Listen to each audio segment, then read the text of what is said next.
E estamos de volta com o BBcast, seu podcast de automobilismo e outros nerds. No episódio de hoje vamos falar sobre o GP da Austrália. E aqui comigo está a Débora Sandro. Bem-vinda, Débora. Olá pessoal, sejam bem-vindos a mais um episódio do BBcast. E finalmente podemos começar mais felizes, mais animados, com uma esperança renovada. Afinal, parece que começou o ano agora. Ferrari conseguiu uma vitória, Carlos Sainz conseguiu uma vitória. Eu estou falando sobre vitória. Foco no que é importante, que é a vitória. E é isso, né? Se não tivermos mais nada em 21 corridas, pelo menos Carlos Sainz venceu uma outra corrida e segue aí quebrando a sequência de vitórias da Red Bull. Este é o grande responsável. Exatamente. Bom, o Carlos Sainz que vai ser eternamente lembrado, né? O cara que impediu a 100% de dominância da Red Bull, e esse ano parece que está impedindo 100% de dominância do Verstappen. O Vettel tá na minha cabeça, o Vettel tá pensando em mim. Já a segunda abertura que a gente faz, a primeira não rolou, porque eu tô falando do Vettel. É que ainda tô muito feliz em ver o Vettel dentro do Porsche, sabe, pra correr Le Mans. Então essa emoção ainda está vivendo. Mas é isso, Carlos Sainz venceu, seguido de Charles Leclerc e Lando Norris. Vamos falar sobre o GP da Austrália, tudo que rolou nessa etapa emocionante, que agraciou aqueles que decidiram ficar acordados de madrugada. O pessoal tirando sarro, vocês vão ficar acordados mesmo para ver o Verstappen ganhar? Acordaram para assistir Globo Rural, não tomaram susto com a cotação do café de Guaxupé, mas tomaram susto com a vitória de Carlos. E digo mais, reforço o que a Polita falou, vamos manter para as próximas corridas de madrugada, porque não sabemos qual é o culpado do Verstappen estar ganhando todas. Então quem dormiu nesta etapa, continue dormindo nas próximas, e quem ficou acordado, continue acordado. E aí a gente vê se dá assim um chabu, né, novamente. Mas assim, as forças precisam continuar equilibradas. Bom, vamos manter. Mas antes de prosseguirmos com o podcast, recadinhos do Paddock como sempre. Lembrando o pessoal aí da nossa campanha de financiamento contínuo, coletivo e contínuo do Apoia-se.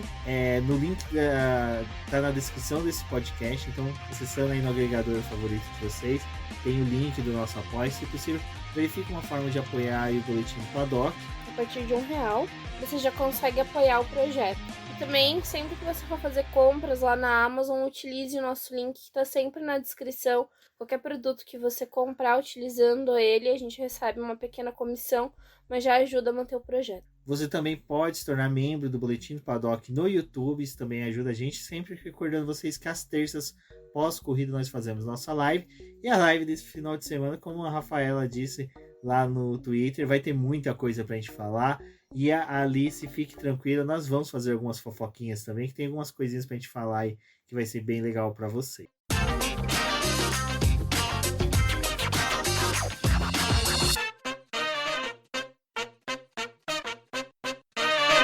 Bom, Débora, uma coisa que a gente vai falar um pouquinho mais à frente no podcast, mas a gente vai debater um pouco sobre o que resultou na troca do Sargent pelo Albon. Vale só citar o pessoal aí que num dos treinos livres, no primeiro treino livre, na verdade, o Albon bateu o carro de uma forma bem estranha, assim, no questão de... Eu já vi carros bater piores e não estragar o chassi, e dessa vez ele bateu de uma forma que eu jurava que só ia atrapalhar ali no máximo a troca de câmbio e mudanças das suspensões, e não, estragou o chassi a ponto do Albon não poder voltar para a corrida no TL2, e no TL3 ele assumiu o carro do nosso querido Sargent. A gente teve esse problema, né? O Albon acabou batendo. É um piloto mais experiente, mas a gente tem que lembrar que na Austrália a pista é extremamente verde, então eles têm dificuldade de aquecer os pneus e também muitas das vezes conseguir construir um emborrachamento. Apesar de basicamente todas as categorias estarem correndo na Austrália esse fim de semana, eles tiveram essa dificuldade para poder gerenciar o carro aí. Então, além do Albon que bateu, teve outros pilotos que acabaram cometendo erros nas voltas e perderam o carro, passaram pela brita. Teve outros momentos ali em que até teve, né, um estrago no assoalho. O próprio Verstappen foi uma das vítimas aí do assoalho danificado por ter passado em zebra. Mas aconteceu isso com o Albon e logo ali no final do TL1 já falavam da possibilidade dele assumir o carro do Sargent. A Williams esperou o carro voltar para poder fazer a verificação ali, ver que o dano era muito mais severo do que eles esperavam. E logo eles tomaram a decisão, né, que chateou alguns, mas não tinha muito o que fazer, que entre o Albon, que era um piloto mais experiente, apesar de ter batido, era melhor ter ele guiando o carro do que o Sargent, que provavelmente ficaria no final do grid. E acho que até acabou contribuindo, né? Porque o Sargent no TL2, quando ele tava com o carro, ele deu uma girada que, tipo, se tivesse encostado no muro, ia ser bem complicado pra Williams. Só que, de novo, né, gente? É aquela coisa que, assim, por mais que a gente veja o James Vowles falando do quanto que ele tá tentando mudar o Williams e trazer um aperfeiçoamento para a equipe, eles estão muito atrasados em desenvolvimento, tanto da fábrica quanto do carro. E foi algo que ele falou, né? A gente não tinha um terceiro chassi pronto para poder levar para a Austrália, então na terceira corrida do ano eles não tinham essa peça sobressalente para poder usar em caso de acidente, e que eles iam correr, né, contra o tempo para poder preparar essa peça para que eles possam contar com ela nas próximas corridas. Mas há um tempo atrás eu escrevi um texto lá pro BP falando sobre isso, né? O chassi é uma das peças mais caras do carro e nem sempre todas as equipes conseguem produzir essa peça logo no começo da temporada, ou sequer assim tem a possibilidade de ter uma sobressalente para, se acontecer um acidente, eles trocarem. Eles fazem muito trabalho de tipo tentar corrigir e remoldar ela com massa, com o que é possível ali, desde que não afete a célula de sobrevivência do carro, né? O que isso vai impactar o piloto em um acidente, porque é algo muito caro. E equipes que estão no final do grid, elas têm realmente mais dificuldade para poder manejar essa peça, e a Williams está sofrendo com as consequências. Tipo, ela não tem dinheiro para isso e não tem fábrica que dê vazão de construir um terceiro chassi. Bom, isso é uma coisa que vai impactar até mesmo já no desenvolvimento do próximo chassi. É uma coisa que até o próprio James falou, não do próximo, mas de atualizações para o chassi atual. Então eles vão ter assim uma demora em apresentar novas peças, e teve o gasto a mais, né? Porque acabou ali nem terminou o TL2, na verdade, quando eles já definiram que não tinha o que fazer, não tinha como recuperar esse chassi. Eles já fretaram um voo para mandar o chassi para a Inglaterra, para a fábrica. Então aí eles têm que deslocar até os engenheiros, os mecânicos, o pessoal da fábrica que estava de folga foi para a fábrica para poder já arrumar esse chassi para ele poder voltar e o Albon utilizar ele no GP do Japão. Então assim, é algo também que vai pesar para a Williams, é algo ruim para eles, e é até legal que para vocês verem como é bom, além de acompanhar o BBcast aqui, é também acompanhar os posts que a gente faz lá no BBcast, que essa semana eu soltei um texto falando sobre o James ter ficado assustado, que quando ele foi verificar como é feito toda a gerência de peças, equipamentos da Williams, é tudo feito por uma planilha só de Excel com mais de 20 mil linhas. Para quem trabalha com Excel sabe que isso daí é um terror, e era só aquela planilha de Excel que controlava toda a parte de manutenção de equipamentos da Williams. E aí ele ficou mega assustado com isso, porque assim, se é uma planilha que se dá pau, se estraga, esquece. Aí a Williams perderia um histórico gigantesco de informações. Então isso tudo reflete no momento que a Williams está de desenvolvimento, de modernização, em que o James tem que conflitar com isso. E aí uma das coisas que vem de conflito é tomar essa dura decisão. Manter o Sargent, que é um piloto que a gente sabia, é notório que ele não conseguiria entregar o mesmo que o próprio Albon, ou colocar o Albon no carro e correr o risco do Albon não pontuar, mas pelo menos, né, tá ali com alguma chance, que é o que a gente vai comentar na hora que for falar da corrida. Bom, então, pessoal, agora a gente já vai direto ali para a classificação, para comentar a disputa pela pole. A gente tinha uma grande ali expectativa com a Ferrari, porque a Red Bull durante os treinos livres não foram tão bem, assim, aquela coisa do bem da Red Bull, né? Tava conseguindo ficar no top 10, mas falando muito, até relatando muito que o carro da Ferrari estava melhor, e o próprio Verstappen reclamando dos freios, mas é aquela coisa, né? A gente nunca sabe quando o Verstappen tá reclamando por reclamar, ou se tá reclamando por algo válido, né? Mas eu até achei que ele tava reclamando além da conta esse final de semana, porque ele geralmente reclama no primeiro treino livre e no comecinho do segundo, assim, de alguma coisa que ficou pra Red Bull resolver. E ele reclamou a sexta-feira inteira, tinha a rádio dele falando de alguma coisa do carro. E o mais engraçado é que geralmente ele e o Pérez reclamam de coisas diferentes. E eles estavam muito na mesma linha do que estava acontecendo com o carro. E chegou no terceiro treino livre, o Verstappen ainda tava reclamando sobre o carro. Então, assim, por mais que ele terminou o terceiro treino livre com muita chance de conseguir a pole, chamou a atenção esse fato dele, tipo, tá sempre achando algum defeito. Exato, então isso já... Mas é aquela coisa, né? A gente fica pensando que é Max Verstappen reclamando, até que na classificação a gente viu que realmente a disputa ia ficar entre Max Verstappen e as Red Bulls, não, entre Max Verstappen e as Ferraris, mas nossas fichas estavam mais para cima do Leclerc, né? Que é aquele piloto que a gente sempre falou, que é um piloto muito rápido de volta lançada, que é um excelente piloto na classificação, mas no Q3 ali, a gente já viu que não ia ser bem assim, né, Débora? Que Max Verstappen ia disputar realmente aí com o Carlos Sainz a pole. O Carlos já estava vindo de treinos livres bem fortes. Era outro piloto que era um possível candidato a pole. E o duelo ficou realmente entre eles. Mas com o Verstappen tendo uma vantagem muito maior, né? Do que o Carlos poderia entregar ali. Exato, e aí a gente teve a pole obtida pelo o Max Verstappen. Acho que um dos destaques que a gente pode trazer ali da questão da classificação foi que Lewis Hamilton ficou de fora do Q3, né? Ele não conseguiu obter tempo para chegar entre os 10 primeiros. O Albon, que é aquela coisa, né? A gente já falou que é referente a ele ter tacado o Sargent e se valeria a pena ou não, foi uma coisa muito discutida fazer o que o James fez. Pô, já colocou o carro em 12º, né? Então, assim, já era algo que dificilmente o Sargent conseguiria, vamos pôr dessa forma. Mas o destaque realmente aí da classificação, acho que foi o Tsunoda, que conseguiu um honroso 8º lugar. Tsunoda que tá fazendo por merecer essa vaga aí Nossa, eu esqueço completamente o nome da equipe. Eu penso no Visa, aí penso no Racing Bulls e meu cérebro não sabe qual que utiliza, né? Se é aproximação por inserir. Mas do Racing Bulls, e é aquela coisa, né? Como ficou 10 posições de diferença entre Tsunoda e Daniel Ricciardo, que agora a gente também pode falar a realidade sobre o Ricciardo, porque o fã-clube dele se tocou o quão ele é, né?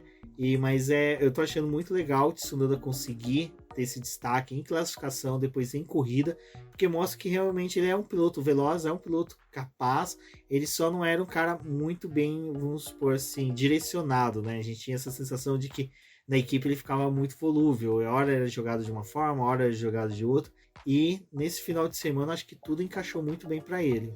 Acho que falando assim, não só da classificação do Tsunoda dele ter colocado o carro ali entre os 10, mas quando terminou a corrida, o feedback dos dois pilotos era bem oposto, né? O Tsunoda falando do quanto que o carro do ano passado e comparado com o desse ano evoluiu bastante, que ele tá sentindo essa diferença dos carros, que ele tava muito feliz com o ritmo da Racing Bulls no final de semana, da oportunidade de brigar ali por pontos, e do quanto que o Ricardo tava falando o oposto, né, do quanto que esse carro ainda é muito parecido com o do ano passado, que ainda tem muita dificuldade na corrida, que depois de uma classificação ruim, ele ainda tentou ali alguma coisa, mas não foi possível. E na verdade, o começo da corrida do Ricardo, tipo, ele não conseguiu ultrapassagem, ficou ali preso, né?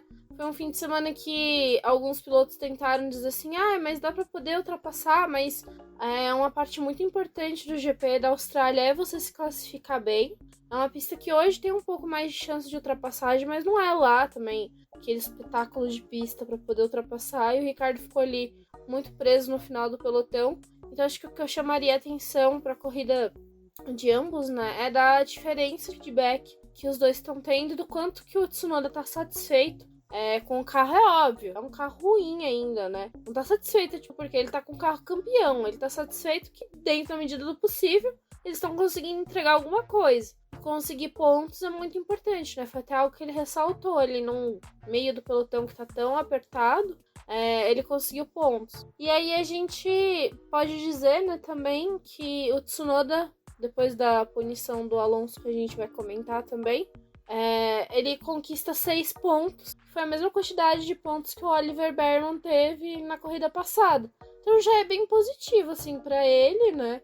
Como o piloto da Racing Bulls, mas também para a própria equipe, porque a gente sabe que vai ser difícil para muitos ali pontuar, e para Racing Bulls também não vai ser essa facilidade, não. Foi uma coisa que até eu brinquei no último final de semana, né? Depois que a gente teve ali os resultados, era de que quais equipes teriam pontos, né? Do Berman. A Haas, agora faltam só 2 pontos em termos de corrida, mas o Williams, Sauber e Alpine continuam zeradas. Então, por quanto tempo ainda essas 4 equipes vão ficar atrás de um piloto que correu uma corrida só? Bom, agora a gente pode ir direto para a corrida, né, Débora? Aqui no começo ali da corrida a gente teve já o abandono do Verstappen, não exatamente no começo da corrida, nas primeiras voltas, assim. Foi na quarta volta. Foi quarta volta, né? Mas isso vai ficar marcado para mim e para sempre. Exatamente, né? Depois de 4 anos aí sem falhas no carro, quando que 2022 eles tiveram? 2022 eles tiveram um abandono. Que foi exatamente a última dobradinha da Ferrari antes de hoje, né? Até que na hora da transmissão o Sérgio Maurício perguntou e eu respondi rapidamente, se eu estivesse nos estúdios da Band, teria sido ouvido, que foi Bahrein 2022, a última dobradinha da Ferrari antes de hoje. Mas, cara, a largada já foi sensacional, a disputa ali do Sainz com o Verstappen, o Sainz conseguindo ultrapassar. E aí eu fiquei naquele temor que seria tipo que nem o GP do Brasil, aquelas outras etapas que a gente teve, que alguém ultrapassou o Verstappen, e na hora que começou a corrida ter aquele ritmo mesmo, em que os pilotos têm que assentar a sua velocidade, como disse a minha cachorra aí, Max Verstappen poderia ultrapassar. Mas, quando ele já relatou o problema do freio, eu também pensei, aquelas manias que o Verstappen tem, às vezes, até de poder falar que teve alguma falha, algum erro, para poder ter perdido. Mas pior é que o Carlos passa por ele, né? Opa, eu errei. Aí depois ele fala, tô com problema no freio, gente, não tá bom aqui não. E aí depois já vem a fumaça, né? Tipo, foi uma sequência de coisas ali validando que tava ruim pro lado dele. E era aquela fumaça tipo Vaticano, né? Agora temos uma corrida decente. Hoje vamos ter uma corrida decente, hoje né? Vamos ter. Mas, Eu posso falar, eu fico com um pouco de pena de comemorar que o Max abandonou, mas assim, cara, por mais que o Sainz tenha dominado a corrida inteira, tenha tido, sabe? Ele correu de forma dominante, igual o Verstappen corre. Foi gostoso. Mas é que é outra pessoa ganhando, né? Não é só isso. As possibilidades que você tinha de, se hipoteticamente ter uma bandeira vermelha, se hipoteticamente entra um safety car, como seria o resultado dessa corrida? Porque se fosse com o Max Verstappen no começo com o carro dele, cara, esquece. Ia ser a mesma coisa. Ia ser a mesma coisa, mas com o Sainz, a gente tinha aquela coisa até da ordem de equipe, da questão de que seria... o Lando, né? A própria corrida, eu acho que depois que o Verstappen abandona, foi pautada pelo que a McLaren estava fazendo também. Não só pela forma como a Ferrari estava trabalhando, mas a resposta da própria McLaren. Mas assim, um abandono que era inesperado, porque a gente não vê o carro da Red Bull tendo essas falhas, e eu acredito que seja algo que eles vão tentar resolver, porque não é a primeira corrida que o Verstappen tá reclamando dos freios, mas essa foi algo muito característico, né, que ele reclamou o final de semana inteiro, e aí depois eu tava lendo o relato dele, né, sobre o abandono, que ele fala que a hora que apagou as luzes pra largada, ele sentiu o carro... o freio parando de funcionar, ele travou o freio traseiro. E não tinha mais o que ele fazer, porque, tipo, travou o freio, ele foi fazendo as curvas do circuito e ele foi sentindo o carro, tipo, perder traseira. Ele foi vendo a dificuldade que ele tava tendo para poder guiar o carro no circuito. Aí a gente tem ali na segunda volta a ativação do DRS, que mudou para esse ano, né? Antes era na terceira volta, agora na segunda. O Sainz, ele notou que tinha algo errado com o carro do Verstappen e ele aproveita para poder usar o DRS e passar. Só que o Carlos, tipo, eu vou ter a ativação do DRS, passou o Verstappen, tinha a próxima para ele poder tentar se defender e ele viu que, tipo, que o Verstappen, cadê? Porque pela característica do circuito e das zonas aí de ativação do DRS, né, era fácil do Verstappen dar o bote de novo e recuperar a primeira posição. Ele viu que isso não estava acontecendo. Então ele continuou com a corrida. E aí a gente tem essa diferença, né? Tipo, do que foi a corrida pro Carlos no restante, porque o Carlos estava ali preocupado com a possibilidade de ter um safety car e da corrida ser neutralizada. E aí ele provavelmente teria a prova prejudicada. E com relação ao abandono do Verstappen, porque tipo, é muito icônico, assim, não Cara, não é nem por causa de, tipo, da dominância da Red Bull, enfim. Mas é que, tipo, pô, até um carro que é muito bom, ele pode dar problema.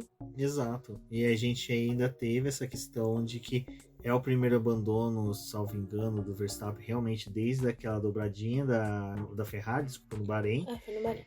E por mais que o Verstappen vinha sempre reclamando de uma coisinha ou outra, eram coisas mais pontuais que parecia que, como você falou, era nos treinos livres e resolvia na corrida. E o que ele reclamava na corrida, o engenheiro dele passava para ele fazer alguma alteração no modo de condução, do volante, perfeito, ele continuava lá anos-luz na frente dos demais. E dessa vez não. Foi algo realmente que pegou ele. E você viu que depois da imagem deles no box, ele tava bem chateado com isso, né? Porque acho que você tem a possibilidade de talvez liderar a maioria das corridas da temporada, né? Conseguir vitória. E no final das contas acontecer algo assim, é ruim, né?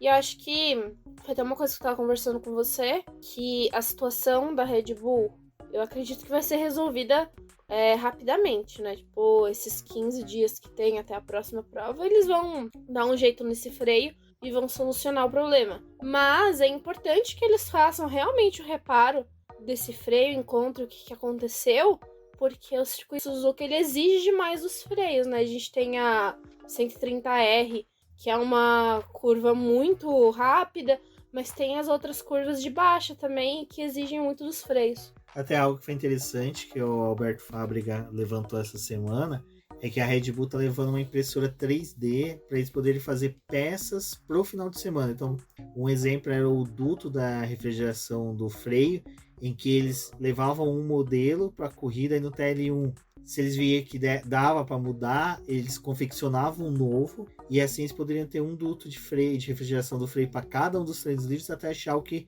responderia melhor para o carro. Não que isso tenha intervido alguma coisa com o freio traseiro do Verstappen, que foi outra coisa, mas é para a gente ver como a Red Bull ela já tem uma dinâmica de poder consertar ou alterar o design do carro no final de semana. Não é algo que nem as outras equipes têm que ir, mandar o projeto para a fábrica fazer a peça, mandar para o circuito. Para 2, 3, Exato, é uma coisa assim que a Red Bull realmente ela já está em outro patamar, outra discussão. Então, é o que a Débora falou. Eu acredito que Passo Zucca já tenham solucionado isso, sabe? Eu acho que eles já... Mas se não tiver solucionado, a gente se aproveita. Exatamente. Quem sabe uma nova dobradinha aí, ou da McLaren, ou da Ferrari. Bom, e já para falar da McLaren, né? A gente tem a pergunta aqui da... Não. Antes de trazer a pergunta da Esther sobre a McLaren, a gente vai trazer a pergunta dela sobre o Pérez. Mas só avisar o pessoal, gente, como foi um final de semana bem puxado pra gente referente à cobertura do GP do Japão, que teve... Japão não, da Austrália, que teve F3, Japão, meu Deus. F3, F2, Fórmula 1, a gente até acompanhando as coisas que estavam acontecendo na Stock Car, da F4, da Indy, aí acabou o GP, a gente falou, pô, vamos fazer o nosso das perguntinhas, acabamos esquecendo, peço desculpa pra galera, mas já fica registrado, acabou o GP de Fórmula 1, podem mandar, principalmente os apoiadores que tem a gente no WhatsApp, pode mandar pra gente, faça como a Esther que manda as perguntas pra gente, e assim a gente pode ler a pergunta de vocês aqui no BBQ. Ela pergunta sobre o Pérez, né, que é uma coisa que a gente até discutiu bastante aí, que é quando o Max Verstappen tá fora da corrida, a obrigação do Pérez é vencer ou no máximo tá no pódio, né, e a pergunta dela é: a situação de Pérez na Red Bull fica mesmo ameaçada com corridas assim de vez em quando? Ou para a Red Bull, conseguir o Mundial de Construtores é o suficiente?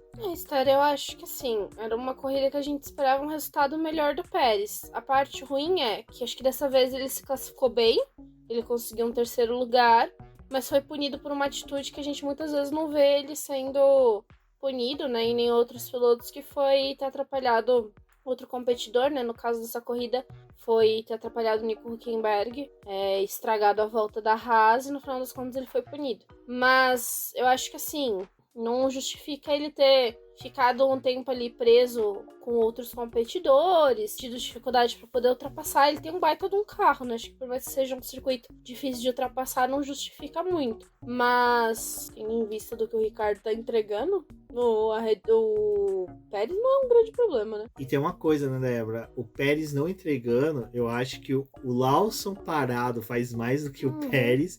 E vai lembrar que na Fórmula 2 existe um piloto aí da academia agora de pilotos da Red Bull, que é o Hadjar, que tá entregando, que é um moleque que tá conseguindo bom desempenho. Então, assim, para você jogar um Radjar na Racing Bulls, subir um Tsunoda, chutar o Ricciardo e o Pérez e colocar um Lawson e um Radjar na Racing Bulls, cara, para mim é o melhor cenário para 2025. Então, assim, eu acho que numa corrida em que você tem o Verstappen fora, era obrigação do Pérez ser realmente pódio, até vitória, porque um cara que se classificou em terceiro mostrava que ele estava tendo um bom desempenho, boa velocidade na pista, então ele deveria ter sido pódio no mínimo e disputado a vitória ali com o Carlos Sainz, e o Ricciardo tinha que ter entregue, né? Então, assim, eu tô puxando o Ricciardo para a pergunta da Esther, porque justamente são os dois caras que estão disputando abertamente essa vaga. E o cara que não tá disputando a vaga, que é o Tsunoda, desculpa, fez muito mais na corrida do que o Pérez. Foi muito mais destaque na corrida do que o Pérez. Acho que uma corrida assim mostra de novo, né, as falhas que o Pérez tem. Que ele foi muito bem ali no Bahrein e na Arábia Saudita, conseguindo a dobradinha com o Verstappen. Mas nessa corrida, ele deveria, primeiro de tudo, não ter se envolvido num incidente capaz de gerar uma punição para ele. Acredito que se ele estivesse no terceiro lugar, ia ser um pouco mais fácil dele pelo menos terminar tipo, no segundo lugar ou tentar buscar o Carlos. Mas ele se colocou numa situação ruim. Mas, de qualquer forma, né? Não deveria ter perdido o tempo que perdeu ali, tipo, por exemplo, com o Piastri. Não o Pérez simplesmente esse final de semana, sim, da mesma forma que o Carlos Sainz demonstrou para todas as outras equipes que ele é um cara desempregado e consegue entregar muito mais do que quem está empregado. E aí você já tem até fala do Horner, né, Débora, depois falando, olha, o Carlos Sainz é um cara que entra no radar das principais equipes em decorrência dele estar desempregado e entregando muito, os contratos estarem acabando, para se preocupar. É aquela coisa que, cara, se você tá dentro do carro, você vê isso, é para ficar com sangue nos olhos e buscar o resultado. Não deixar um cara que nem o Carlos Sainz se destacar numa corrida em que você era obrigação estar ali na briga pela vitória. Eu não sei o quanto que, assim, seria interessante pro Sainz voltar pra Red Bull, né? Mas a Red Bull mostrando que tem interesse nele, automaticamente acaba ajudando no mercado de pilotos até o Sainz a negociar uma outra vaga, né? Assim, até a gente tá falando, né, do Sainz ainda estar buscando uma vaga ou tentando mostrar serviço para poder conseguir um lugar, mas ninguém sabe ainda, tipo, há quantas anda a negociação dele com outra, pra onde ele vai, né? Mas que ele tá fazendo muito, tá. E é importante também que, assim, tipo, 16 dias depois da cirurgia, ele vem São Também. Bom, a gente podia falar do Carlos agora. Não, a gente ia entrar na questão do Carlos, porque o Carlos foi o que ditou as mudanças de estratégias da Ferrari e da McLaren, né? Porque o Carlos, quando ele já desembestou ali na liderança, gerou a dominância Carlos Sainz, ele fez com que a McLaren e a Ferrari começassem a pensar em estratégias para a disputa da posição do segundo lugar entre Leclerc e a McLaren, né? Entre o Leclerc e o Lando Norris. A Ferrari chamou o Leclerc mais cedo para o box. Nisso, a McLaren chamou o Piastri também. E ali a gente até imaginou que a disputa de posição seria entre o Leclerc e o Piastri, mas não, era a Ferrari realmente aí apresentando uma alternativa para poder fazer com que o Leclerc ficasse mais tempo com pneus bons e mais rápidos do que o Norris. Deu resultado porque quando o Norris parou, voltou atrás do Leclerc e depois disso não perdeu mais a posição. Acho que foi interessante, assim, tipo, essa mecânica da questão da estratégia. Eu gostei da Pirelli ter mudado a gama para esse final de semana. Eles trouxeram a gama mais macia de pneus. Ano passado foi intermediária, eles tentaram fazer com que a corrida tivesse uma mexida ali, né, para estratégia, conseguissem fazer 2 paradas. Funcionou, teve uma mudança ali, tipo, das equipes mesmo, até largarem com a ideia de ainda fazer uma parada só, mas eles acabaram vendo que, tipo, em questão de ganho, performance, era melhor trocar uma segunda vez. E foi legal ver essa briga ali, né? Carlos Sainz, Charles Leclerc e o Lando Norris pelo pódio e a movimentação deles ali nos boxes. O Carlos até teve uma vantagem, né? Que ele não foi de fato incomodado ali, tipo, pelo Lando ou pelo Leclerc, assim, tipo, deles se aproximarem e buscar ele. Então ele fez uma corrida um pouco mais livre, pôde conservar mais o pneu, mais os freios do carro, então para ele foi bem importante. E uma das coisas que até o Sainz ressaltou é que para ele ter conseguido essa vitória, foi muito bom para ele não ter sido ameaçado e não ter tido a entrada de um safety car, né? Uma neutralização da corrida, porque ia ficar mais complicado para ele, até porque ele ainda tá se recuperando de uma cirurgia, né? Então, assim, não estar em um embate direto com ninguém facilitou a vitória do Sainz. Mas foi bem interessante aí a gente ver essa mecânica do GP da Austrália em questão de estratégia e da forma como as equipes lidaram. E fica aí, né, os parabéns pra Ferrari, quando ela quer, ela consegue acertar a estratégia, acertar stop. Tava todo mundo assim apreensivo, tipo, deles acertarem, mas nossa, fizeram tudo certinho. Mas sabe por que eles conseguiram fazer uma boa estratégia do Leclerc? Porque o Carlos Sainz já tava liderando, tava num ritmo bom, ninguém tinha que pensar em estratégia pro Carlos Sainz. Porque o Carlos Sainz entrava no rádio, não, meus pneus estão bons, não, eu tô ótimo, meu ritmo tá perfeito. Agora eu preciso trocar. Não, e ele pegando ar limpo, ele tava com freio refrigerado, o carro com uma refrigeração boa. Não havia perda de. Ele não pegava vácuo, não pegava turbulência. Então o desgaste de pneus estava ótimo. Perfeito. O Carlos Sainz estava no melhor cenário que um carro da Ferrari podia estar, que é ficar de cara pro vento. Aí o pessoal, todo mundo vai pensar pro Leclerc. E aí, quando eles pensaram pro Leclerc, falaram: não, vamos chamar ele mais cedo, fazer isso aqui, que a gente pega a McLaren de surpresa. Assim, e isso vai entrar também depois no que a gente vai falar sobre a troca de posições entre o Lando Norris e o Piastri. Mas foi um final de semana bem produtivo assim, para a Ferrari. Acho que até nesse ponto, né, de que eles verem que se eles conseguem acertar um dos carros de forma que ele possa seguir o que foi planejado para ele, ou que ele não dependa de todos os estrategistas, eles conseguem focar melhor na corrida do segundo piloto, que foi que eu acho que aconteceu em Las Vegas. Quando o Carlos Sainz não tinha chance de fazer nada, não ser produtivo em Las Vegas, eles focaram só no Leclerc e conseguiram fazer com que o Leclerc tivesse um bom desempenho.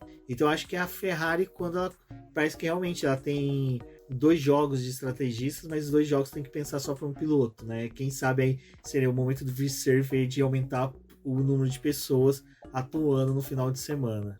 Acho que depois dessa corrida, né, fica mais claro que a Ferrari é realmente o segundo carro atrás da Red Bull. Eles não têm o ritmo da Red Bull, mas eles têm um carro ali para poder realmente ser o segundo no Mundial de Construtores, pelo que está se desenhando. É o carro que tem mais ritmo entre o restante do pelotão. Foi até algo que o Lando Norris ressaltou, né? McLaren ainda tá pelo menos 1 ou 2 passos atrás da Ferrari. Eles não têm ainda o mesmo carro para poder brigar.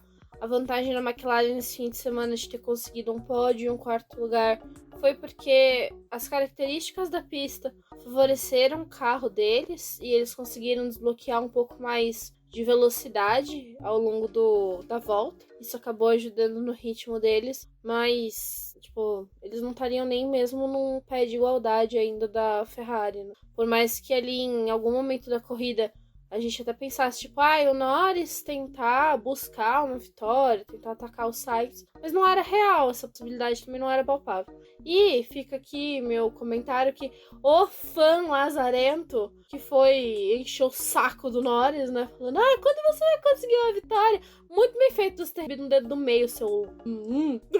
Não, é um babaca, que porque idiota. assim... E o pessoal falando que o Lando sentiu, gente. Cara, o Lando, pra quê? O Lando sentiu, o Lando mostrou o dedo e falou: nossa, que cara babaca, eu tô aqui ganhando milhões, correndo de carro de Fórmula 1, viajando o mundo inteiro. E o idiota quis fazer um videozinho à toa pro TikTok dele. Haha. Que bom, conseguiu. Conhecendo o Lando Norris, foi mais ou menos isso que ele fez. Mas, sei lá, cara. Sabe que o Lando Norris, o ruim, cara, é que ele é palmeirense. O Lando, eu sei como é que você se sente. É que nem a gente quando alguém grita: quando que a gente vai ter um mundial? É a mesma coisa, né? É a mesma coisa. Então, sentimento. fica tranquilo, Lando Norris. Fica tranquilo. Mas vou dizer uma coisa. Teve um momento ali que eu achei que a vitória do Sunbird no final de semana passado tinha alinhado as coisas pra McLaren, sabe? Tipo assim, os chakras se alinharam, o Verstappen vai abandonar, o Sunbird ganhou o final de semana passado, agora vai vir a vitória da McLaren. Pra pensar, o Cassidy abandonou no Brasil, que é o líder da Fórmula E. né? Agora vamos. Mas eu acho que assim, acho que a vitória do Sam Burge, assim, dá uma moralzinha pra McLaren em si como todo, né? Mas é pra você ver como é realmente uma coisa de momento, né? Que a gente teve de triunfo na Fórmula E, na Fórmula 1 a gente já foi pra segundo, terceiro lugar, na verdade, Mas terceiro pelo menos lugar. é o primeiro pódio, né? E a Indy cagou de vez, né? A Indy foi de arrasto pra cima. as críticas? Porque acho que vale a pena dizer, né?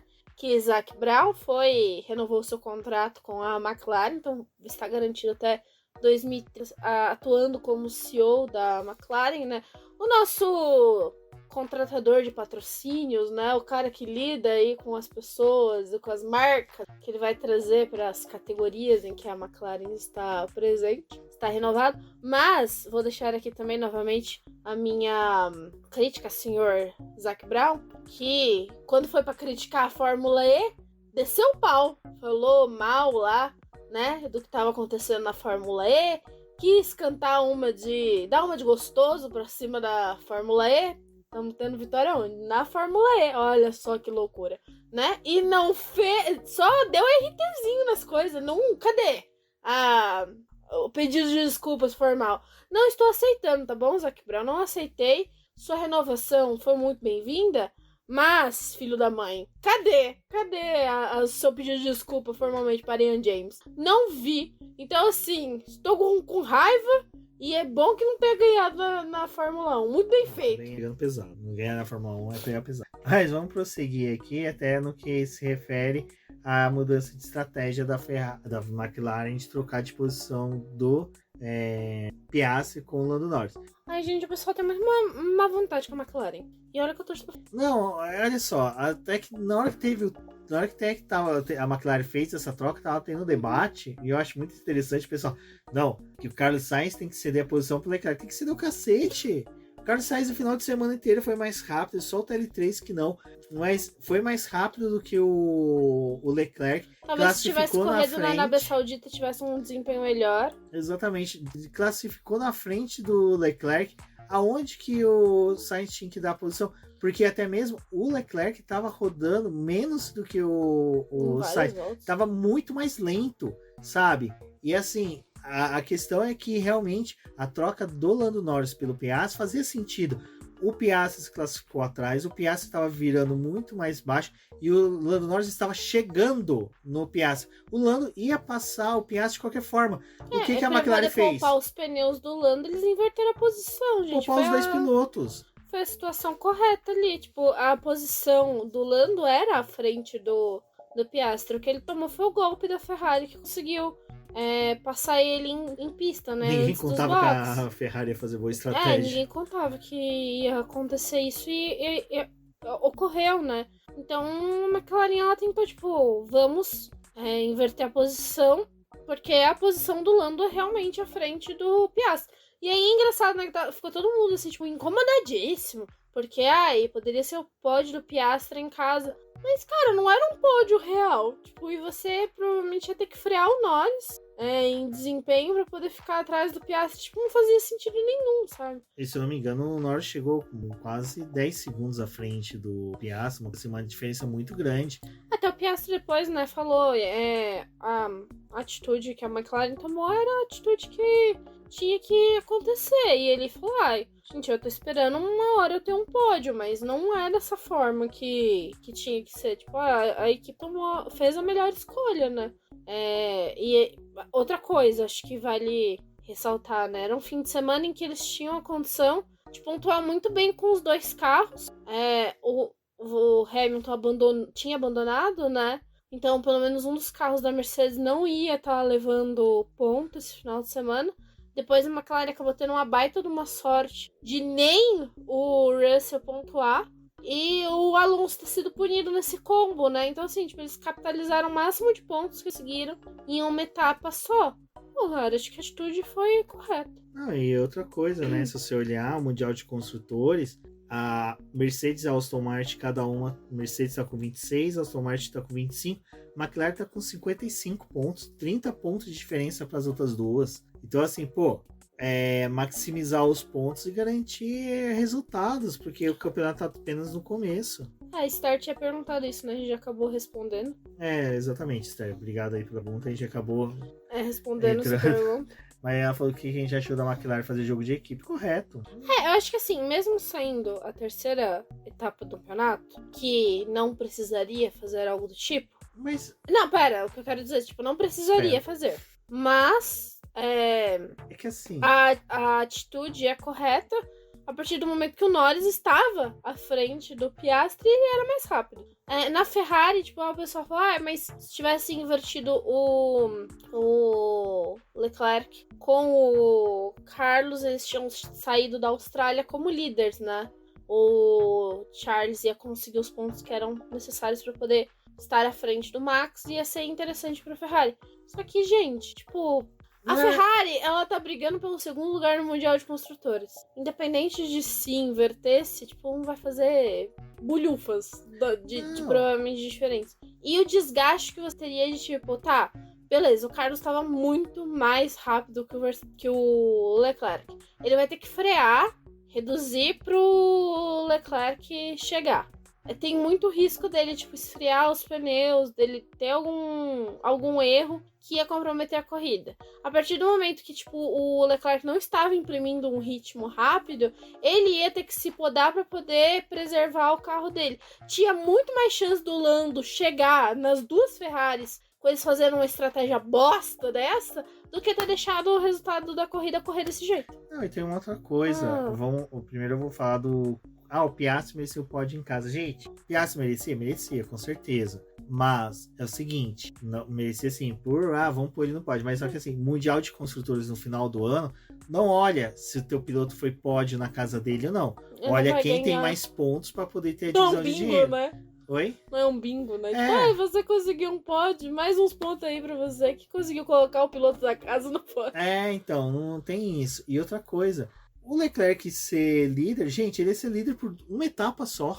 Japão, dificilmente, só se o Verstappen quebrar de novo, mas o Verstappen ia ganhar. Então, tipo assim, cara, tipo, pra mim, desculpa, ia ser frustrante pro Leclerc. Ia ser tipo assim, você dá o pirulito pra criança, a criança dá uma, duas lambidas, na terceira você dá um tapa na cara da criança e tira o pirulito dele. Você sabe que não é real, cara, não é real. Não. O Verstappen, o Leclerc liderar por uma etapa não é real. Não faz. Exato, gente. Meu Deus. Então, assim, não. Pra quê? Eu acho que o choro é muito pra pouca coisa, sabe? Pra pouco leite derramado. Tem uns pilotos que tem um fã-clube muito... Vamos falar de fã-clube? Vamos falar aí do que aconteceu do George Russell com o Fernando Alonso pra fechar o podcast. Gente... Eu vou ser sincero. Eu fui dormir com uma opinião e a hora que eu acordei eu achei que as pessoas estavam muito loucas, velho. Eu vou ser sincero.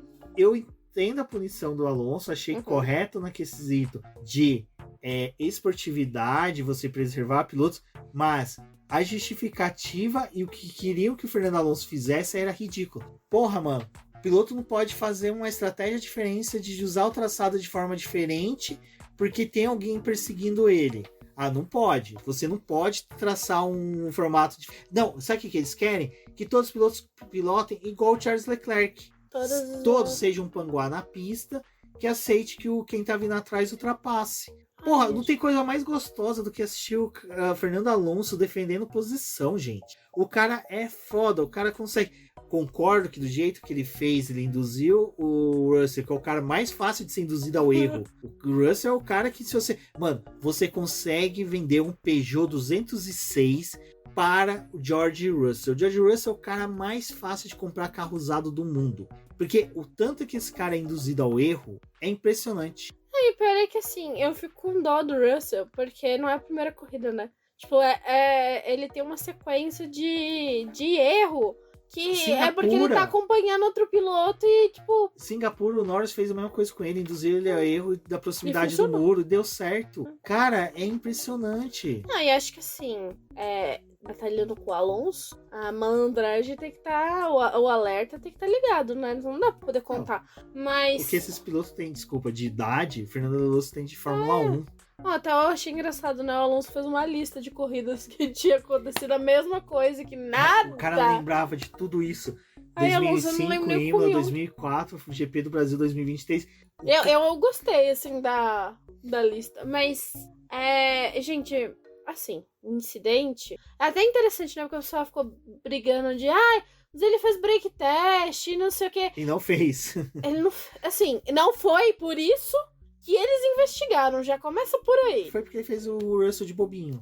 Não, pior que nem foi isso. Porque o relatório é muito bom, né? Eu tava lendo agora. São 2 páginas bem interessantes. Mas tem uma coisa que fica bem claro pra quem não entendeu o que foi a punição. Eu vou ler aqui rapidinho que eu tô com o documento aberto. Mas eles falam que em nenhum momento o artigo que eles utilizaram para poder punir o Alonso, né? Em nenhum momento um carro pode ser conduzido desnecessariamente devagar. Então, eles alegam que teve um momento ali que o Alonso deu uma freadinha, então ele estava um pouco mais devagar do que deveria.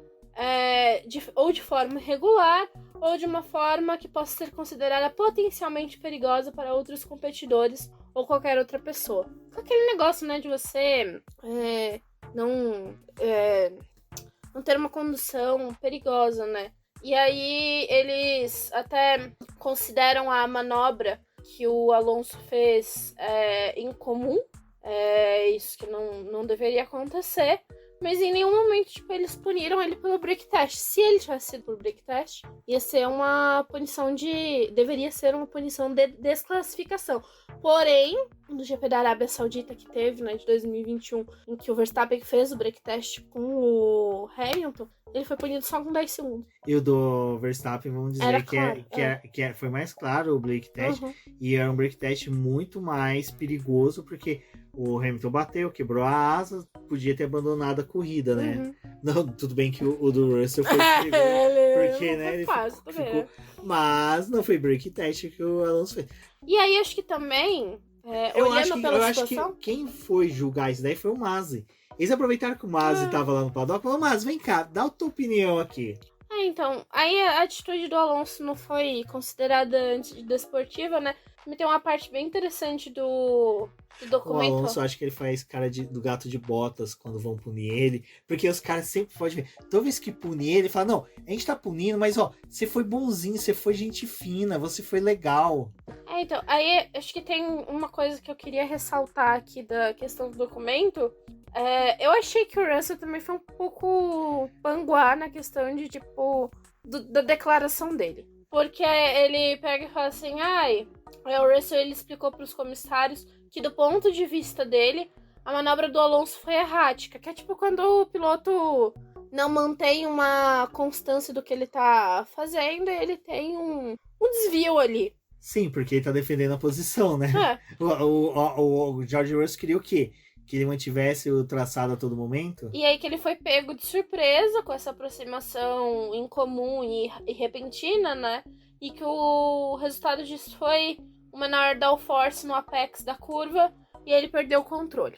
E aí os comissários analisaram, né? O Alonso falou que ele tinha reduzido a velocidade 100 metros antes, que foi uma forma que ele escolheu para poder evitar a ultrapassagem do Russell. Então ele fez isso para poder frear um pouco antes e na hora da saída da curva ele ter como acelerar um pouco antes, e que isso foi uma forma de tentar se defender porque o Russell tinha chegado nele e tinha clara a chance de ultrapassagem, né? E só que aí a direção, né, os comissários falam que embora a quantidade de redução que o Alonso fez fosse muito pequena e não foi o principal motivo da desaceleração do carro. E a redução da marcha também, na questão ali do Alonso, também, tipo, entrou nesse comentário, né, dos comissários.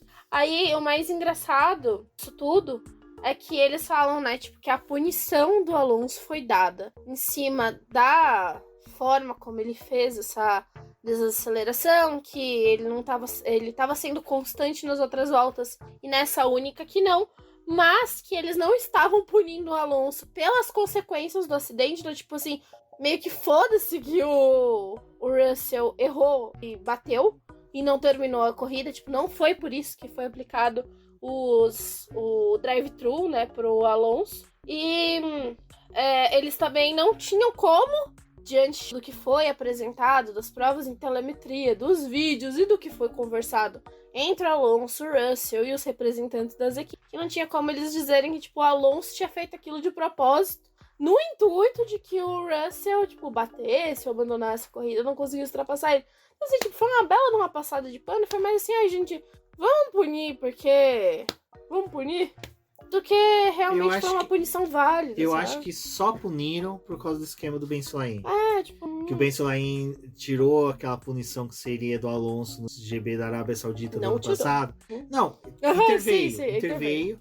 Mas eu acho que foi justamente por isso. Falou assim, Alonso, a gente vai te punir, mas... Desculpa, cara, foi aquilo, desculpa, mas... Desculpa, a Mercedes entrou aí com mas aí pedido de verificação. Mas dá pra entender a Mercedes, né? Saiu com os 2 pilotos zerados. Sim. A Aston Martin estava pontuando bem. Se tivesse mantido a posição do Alonso, a Aston Martin estaria à frente, né? Porque, salvo engano, deixa eu só confirmar aqui. A Aston Martin passou a Mercedes. Não, deixa eu só confirmar aqui quanto que seria de pontuação. O Alonso chegou primeiro em que posição? Em quinto, né? Em sexto. Então, ele seria 8 pontos, com 6 do Stroll seriam 14 pontos. Ele estaria exatamente 1 ponto, com 27 pontos, e a Mercedes com 26 pontos. Então, a Mercedes sairia atrás da Aston Martin nesse GP no Mundial de Construtores. Então foi muito mais, a Mercedes foi lá e assim, o Russell deve ter sido instruído, ó, cara, tenta fazer com que o Alonso seja punido pra gente poder ficar à frente deles no Mundial de Construtores, porque...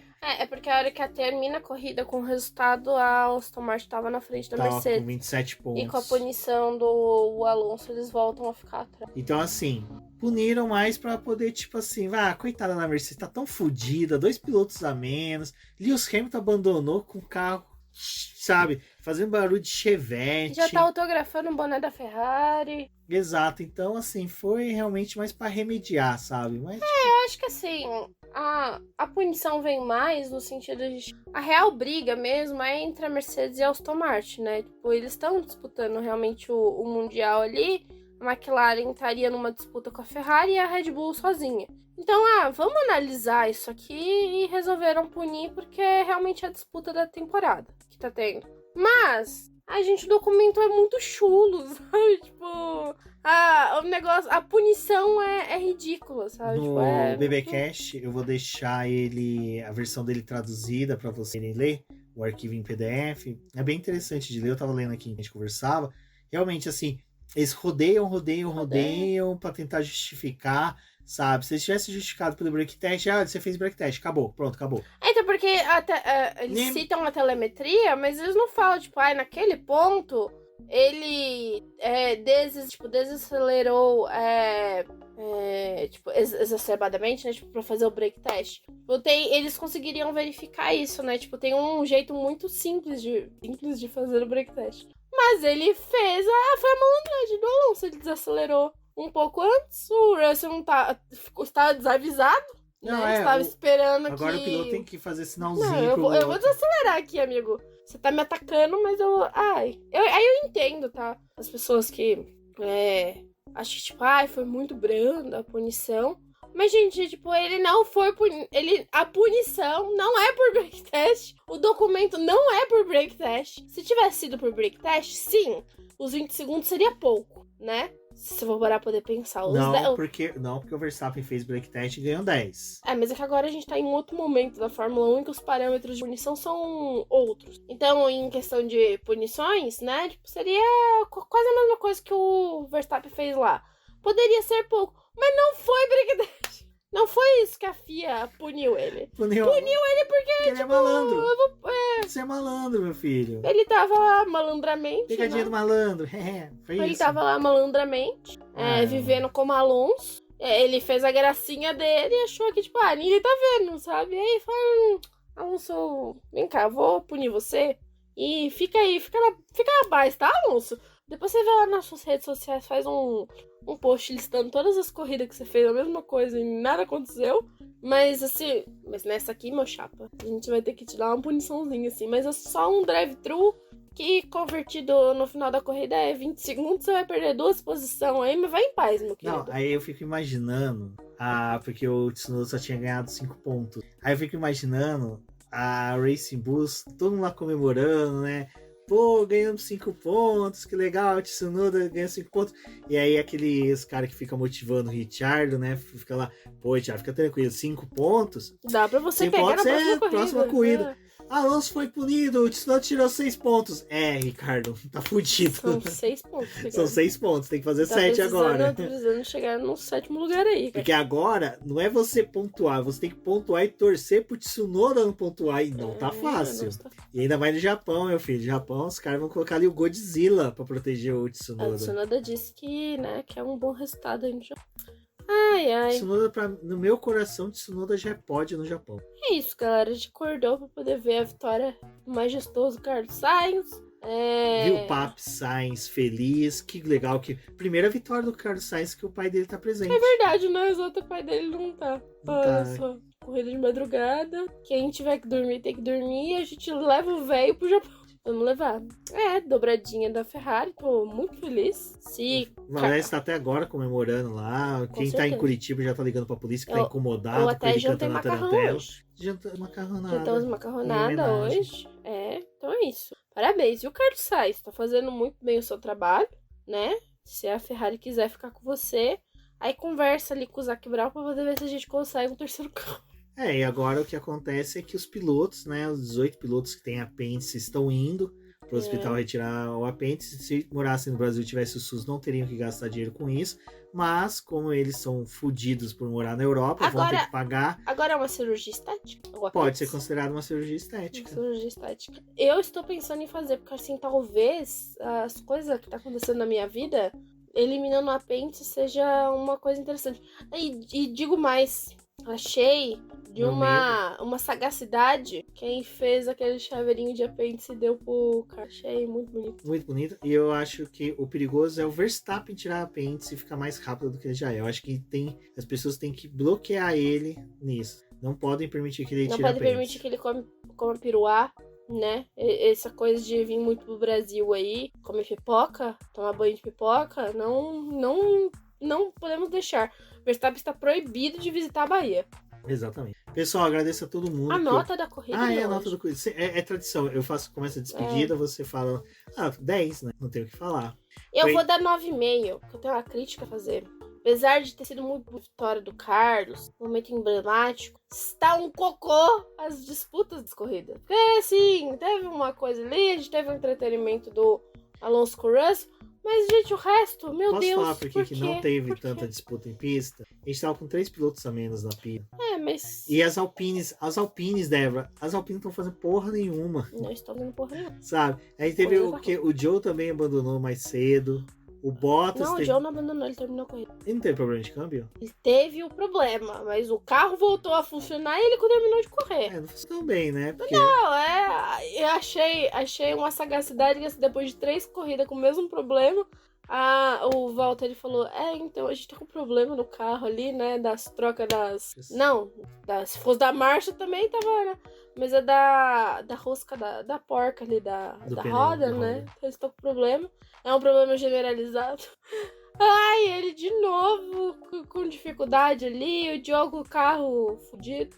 Gente, a Sauber, né? É até interessante que quando traduz o kick, né? Tipo, em português é chute. Chute a Sauber! O chute a Sauber tem que chutar mesmo, porque assim, nossa, tá ruim. Mas digo isso, acho que daria 9,5, porque tá faltando a sagacidade do pessoal ali, umas disputas, uma coisa que seja interessante. Mas, a gente não comentou, tem que comentar isso. As Haas pontuaram, né? Terminaram nos pontos. O que faz uma boa administração? E teve até um panguá, eu comentei isso, falei, nossa, como faz bem uma administração nova na equipe Haas, que os 2 carros pontuassem. Aí um idiota vem e fala, mas a equipe fez o carro em 30 dias. Não, isso mostrava que o carro tem potencial, mas era mal gerida. As atitudes da equipe, né?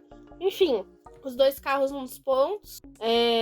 Óbvio, o Magnussen pontuou porque o Russell abandonou. Mas é interessante que teve todo esse rolê aí, a Haas pontuou. E o Albon, coitado, brigando com eles, tentando ali, o cara que assumiu o carro do Sargent não conseguiu levar o ponto. E mesmo com a punição do Alonso, não veio o ponto da Williams. Então a Williams rodou o final de semana inteiro como um cão arrependido, tentando buscar os pontos e não rolou. Sabe que até isso pode ter sido levado em conta na punição do Alonso? Se dá a desclassificação que nem o pessoal queria que desse a desclassificação para ele, o Albon ia pontuar e você mudava até o cenário do Mundial de Construtores. Então, assim, tem até tudo. Às vezes a pessoa que vai dar a punição. É que era o Johnny Herbert, né? Um dos caras que tava analisando a punição. E, cara, Johnny Herbert, pra pensar, não é. E acho que bem um pouco longe das decisões esse final de Não, semana. ele nem né? foi isso, eu nem vi ele lá nesse filme. Não vi bem isso também. Mas... Nem a esposa do Horner, significa que tem umas coisas, né? Resolveu, né? Essa patifaria toda aí. Eu só não levar. Eu achei ótimo a Red Bull que você entrava no mídia deles pra pegar as fotos. Era tanta foto do Marco, o Christian Horner e o Verstappen naquele media center que eu fiquei, gente, o que tá acontecendo aqui nesse... É isso aí, é uma panfletagem de fotos dos três juntos. Quem tiver precisando aí pra fazer post, avisa. Exatamente, pessoal. Vamos agradecer a todo mundo que ouviu o BBcast até aqui. Um forte abraço a todos e até a próxima. Até a próxima, que Deus abençoe outra vitória do Carlos Sainz.